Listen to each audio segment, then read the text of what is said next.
সবাইকে আদাব, নমস্কার এবং খুলুমখা। প্রথমে আমি আমার পরিচয়টা দিচ্ছি।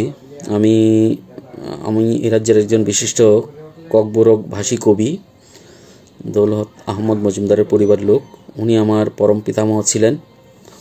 তো আমি আজকে ভিডিওটা করার উদ্দেশ্য এই যে আমি দেখছি গত কয়েক বছর যাবৎ আমাদের রাজ্যে আমাদের ককবরক ভাষাটাকে এগিয়ে নিয়ে যাওয়ার জন্য বিশিষ্ট শিক্ষাবিদরা, বিশিষ্ট যারা চিন্তাবিদ রয়েছেন এবং মিডিয়ার ভাই বোনেরা অনেক প্রয়াস করে যাচ্ছেন যাতে করে আমাদের এই রাজ্যের ভাষাটাকে কিভাবে সম্প্রসার ঘটানো যায়, ভাষাটাকে কিভাবে বিকাশ করানো যায় সেই নিয়ে ওনারা অনেক কাজ করে যাচ্ছেন। তো আমি সবাইকে ধন্যবাদ জানাই। ইভেন যারা আন্দোলন করছেন ভাষাটাকে এগিয়ে নিয়ে যাওয়ার জন্য তাদেরকে আমি অনেক ধন্যবাদ জানাই। দেখুন, বলতে গেলে কি আমাদের প্রত্যেকেরই নিজস্ব মাতৃভাষা রয়েছে। এটা স্বাভাবিক যে মাতৃভাষা হচ্ছে মনের ভাব প্রকাশের একদম সহজতর একটা দিক, যাতে করে আমরা মনের ভাবটা সঠিকভাবে প্রকাশ করতে পারি। তো এখানে যদি ভাষাতে ভুল হয়ে থাকে সেটা বিকাশের কোনো সঠিক বিকাশের কোনো পথ নেই। তো এখানে আমি দেখেছি আমরা যখন ককবরক ভাষাটাকে শুদ্ধভাবে বাংলাতে উচ্চারণ করতে যাই বা লিখতে যাই, কিছু কিছু শব্দ আছে যেটাকে বাংলাতে সঠিকভাবে উচ্চারণ করা যায় না বা লেখা যায় না, যাতে করে এখানে যে ভাষাটার বিকাশে এখানে একটা ব্যাঘাত ঘটে যায়, যাতে করে আমরা শুদ্ধ ভাষাটাকে শিখতে পারছি না, যে শুদ্ধ শব্দটা সেটা আমাদের শেখা হচ্ছে না, যাতে করে আমাদের ভাষার বিকাশে ব্যাঘাত ঘটছে। তো আমি বলবো যে যাতে করে এই ভাষাটাকে রোমান স্ক্রিপ্টে ব্যবহার করানো হয়, যেখানে অনেক চিন্তাবিদরা দেখেছেন বা ভাষাবিদরা দেখেছেন, শিক্ষাবিদরা দেখেছেন যে রোমান স্ক্রিপ্টে করলে ভাষাটা এখানে ভুলটা কম থাকে, এখানে ভুলের পরিমাণটা কম থাকে। এখানে সঠিকভাবে পরিমাণ কম বলতে কি ভুলটাকে ধরা যায় না, সঠিক উচ্চারণটাই বেরিয়ে আসে রোমান স্ক্রিপ্ট করলে, এটাকে রোমান স্ক্রিপ্টে লেখা হলে। তো এটা বিভিন্ন ভাষাবিদরা, চিন্তাবিদরা, যারা শিক্ষাবিদরা রয়েছেন তারা এটা আলোচনা করেছেন, এটা দেখেছেন, যাতে করে ভাষার শুদ্ধ রূপটাই ব্যবহার করানো হয়, যাতে করে ভাষার বিকাশ ঘটে, যাতে মনের ভাব আমরা বিকশিত করতে পারি, মনের ভাবটাকে প্রকাশ করতে পারি। সে নিয়ে আমাদের মেইন এখন যে আলোচনা।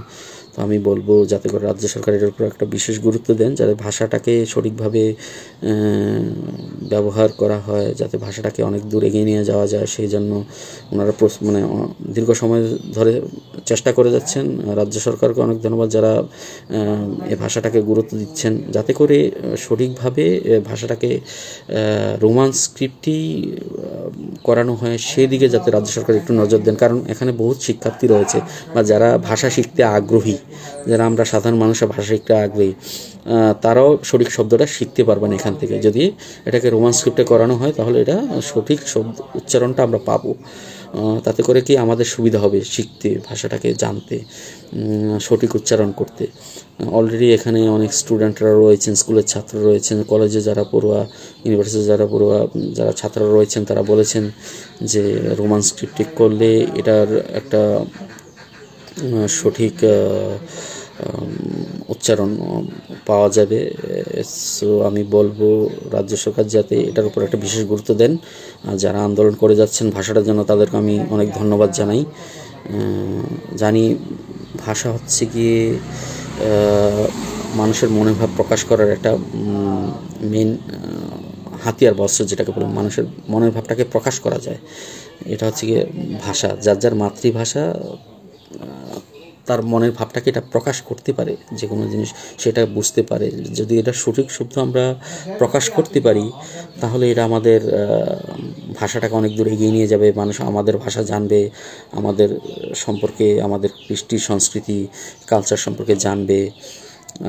সো ভাষাটা হচ্ছে কি একটা সংস্কৃতি, একটা খুব একটা মূল তাৎপর্যপূর্ণ বিষয়। পাশাপাশি আমাদের রাজ্যের যে আমাদের ড্রেস রয়েছে, সংস্কৃতি রয়েছে, সেটাকে আমরা দেখেছি রাজ্যের বাইরে যারা যাচ্ছেন ঘুরতে যাচ্ছেন, যে পড়াশোনা করতে যাচ্ছেন, তারা এটা তুলে ধরছেন, তারা এটা প্রকাশ করছেন যে তারা যখন বাইরের মানুষরা যখন দেখছে আমাদের রাজ্যের ছেলেরা ওখানে যাচ্ছে, ওদের ভাষায়, মাতৃভাষায় কথা বলছে, তখন ওরা জানতে চায় যে আসলে আমাদের কালচার সম্পর্কে, আমাদের ভাষা সম্পর্কে। এটা একটা বিশেষ গুরুত্বপূর্ণ দিক, যেটা আমাদের রাজ্যে ভ্রমণ পিপাসু যারা রয়েছেন, যারা ভ্রমণার্থী রয়েছেন, তারা আমাদের রাজ্যে আসবেন, আমাদের কৃষ্টি সংস্কৃতি, কৃষ্টি, হ্যাঁ, তারপরে আমাদের সংস্কৃতি, এইগুলো সম্পর্কে ওরা জানবে, বা আমরাও তাদের কাছে অনেক কিছু শিখতে পারবো। যে একটা মনের যে একটা ভাব আদান প্রদান আছে, সেটা আমরা করতে পারবো সহসা ওদের সঙ্গে, যাতে করে ওরাও আমাদের থেকে শুদ্ধ জিনিসটা শিখবে, আমরা ওদের কাছে শুদ্ধ জিনিসটা শিখতে পারবো।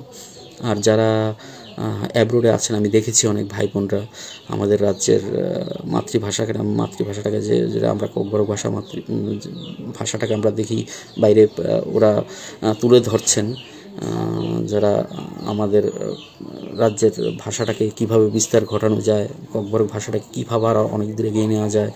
ইভেন ওরা আমাদের রাজ্যের যে আমাদের যে ককবরক ভাষাভাষী যে ড্রেস রয়েছে, এটাও ওরা পরে বেরোচ্ছেন, মানুষ জানতে চাইছে আমাদের সম্পর্কে। এটা একটা বিশেষ গুরুত্বপূর্ণ দিক। ইভেন বাইরে থেকেও, বিদেশ থেকেও বহু পর্যটক আমাদের ত্রিপুরাতে আসবেন, আমাদের সম্পর্কে জানবেন। আমি অ্যাপ্রিসিয়েট করি যারা এই কাজগুলো বাইরে করছেন। আমি দেখেছি অনেক আছেন, আমেরিকাতে আছেন, লন্ডনে আছেন, যারা আছেন আমাদের ভাষাটাকে ওখানে অনেক বিস্তার করছে।